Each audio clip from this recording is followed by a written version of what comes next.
Yo Yankees Nation. Buckle up, because what I'm about to drop on you is straight-up league-shaking, fan-raging, front-office warfare madness. Picture this: a crisp December night, the Bronx is freezing, but the Yankees are heating up with moves that scream, "We're building an empire," and the rest of MLB is about to get steamrolled. One photo, one rumor, one social media tease, and boom. The Yankees are dropping bombs that could rewrite the AL East forever. Fans are losing their minds, rivals are plotting revenge, and insiders are whispering about a conspiracy so deep, it might just be the Yankees' master plan to crush the competition. Is this the dawn of a new dynasty, or a powder keg ready to explode? Let's dive in step by step and expose the chaos, because if you're not outraged, you're not paying attention. Alright, let's break this down, folks. We're starting with the first shockwave that hit like a thunderbolt. The Yankees just inked Brennen, a name that might not ring bells yet, but trust me, this is the kind of signing that screams hidden gem, or total gamble. People are furious out there. Cubs fans are crying foul, saying the Yankees stole their future star, while Yankee diehards are hyped but skeptical. Why the outrage? Because this ain't just a roster tweak, it's a statement. Davis, once the golden boy of the Cubs farm system, was supposed to be lighting up Wrigley. But injuries? Oh man, they've been brutal. Back fractures, core surgeries, ankle breaks. It's like the baseball gods conspired against him. And now, at 25, he's landing in the Bronx? Coincidence? I think not. Let's set the scene. The Yankees are in full rebuild mode, but with whispers of bigger plays. This feels like planting a seed for something massive. Who is Brennen? Let me paint the picture. This kid was a phenom. Back in 2021, he won the Futures Game MVP, crushing it with power, speed, and that elite glove in the outfield. Scouts drooled over his 80-grade tools, plus arm, 70+ speed, and bat potential that could rival the next Aaron Judge. But fast forward to 2024, and it's a tale of woe. Just 47 AAA games, but in .828 OPS? That's not bad, that's a comeback waiting to happen. The Cubs cut him loose, probably because they saw the Yankees sniffing around. And the Yankees? They're the kings of redemption arcs. Remember Joba Chamberlain? This is classic Steinbrenner-era strategy. Low risk, high upside. But here's the crazy part. With Everson Pereira sidelined by Tommy John surgery and John Dominguez poised for a big league leap, the Yankees' outfield depth is thinner than a razor. Davis could be the bridge, the guy who fills the gap in Scranton and maybe earns a September call-up. Is this a conspiracy? You bet your pinstripes it is. The Yankees' front office, led by the shadowy Brian Cashman and his puppet masters, are playing 4D chess. While teams like the Red Sox are hemorrhaging cash on overpaid vets, the Yankees are quietly assembling a farm system army. Davis isn't just a signing, it's a Trojan horse. What if the injuries were exaggerated? What if the Cubs were forced to deal him because the Yankees whispered sweet nothings about bigger trades? And why are fans so outraged? Because if Davis rebounds, he could be the next Stanton, a power bat that turns the Yankees into an unstoppable force. But if he flops? Oh, the backlash would be nuclear. Rivals are already calling it Yankee poaching, and you know what? They're right to be paranoid. Let's compare this to past Yankee moves. Remember Giancarlo Stanton? That was bold, but Davis is the anti-Stanton. Cheap, young, and injury-riddled.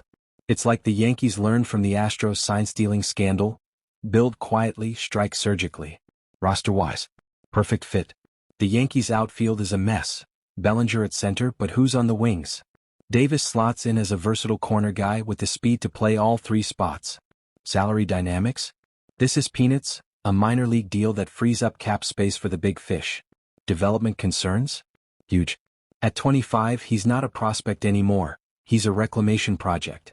But with the Yankees coaching staff, think hitting guru Marcus Thames, he could rediscover that form. Depth chart?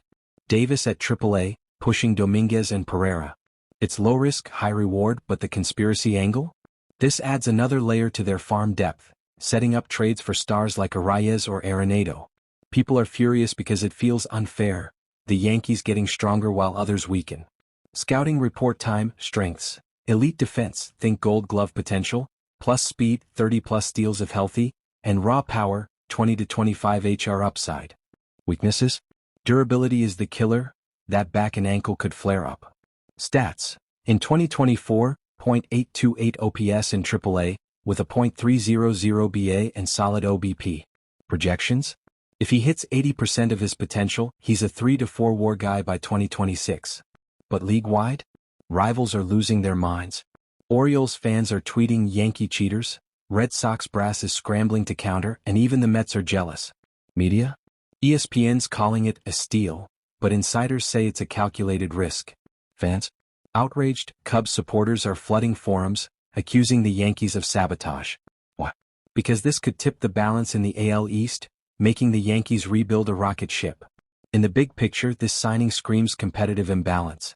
The Yankees are stacking the deck, turning the AL East into a Yankees-only affair. For the season? It bolsters depth for a playoff push. Free agency? It signals they're not done, more moves incoming. League-wide? If Davis thrives, it exposes how the Yankees manipulate the market. But hold on, because this is just the appetizer. The real bombshells are coming, and they're about to make Davis look like small potatoes. Now let's crank the heat, because if Davis was a spark, the Luis Arraez rumors are a full-blown inferno. Reports are exploding that the Yankees are eyeing the Padres' Luis Arraez, the three-time batting champ, as a trade target. The Padres are slashing costs, and the Yankees? They're poised to pounce. Fans are erupting. Padres loyalists are screaming betrayal, while Yankees fans are dreaming of a contact-hitting machine. Why the shock? Arraez is the anti-power hitter in a slugger's world, and adding him after Goldschmidt? It's genius or madness. Let's dissect this step by step, and trust me, the conspiracy runs deep. Here's what went down. The Padres, drowning in payroll, are shopping Arraez like he's on clearance. The Yankees, with their endless war chest, are reportedly in talks. Arraez? He's a hitting savant, 5 feet 10 inches, 170 pounds of pure contact. 3 batting titles, a .328 career average, and in 2023 he mashed .354. But defense? Weak. Power? Minimal. Speed? He's no burner. Yet he's consistent as clockwork. The Padres drafted him, developed him, and now they're cashing out. The Yankees? They're the team that turns castoffs into champions. Background: Arraez rose from the Twins system, became a star, and now he's a trade chip. Why Yankees? Because their lineup needs balance. Goldschmidt brings power, Arraez brings precision. Conspiracy alert. Is this the Yankees' secret weapon to exploit the shift? You know the league's cracking down on shifts, right? Arraez thrives in that world, his ground ball approach punishes defenses. But why now after Goldschmidt? Coincidence? Nah. Cashman and company are plotting a lineup that can't be stopped.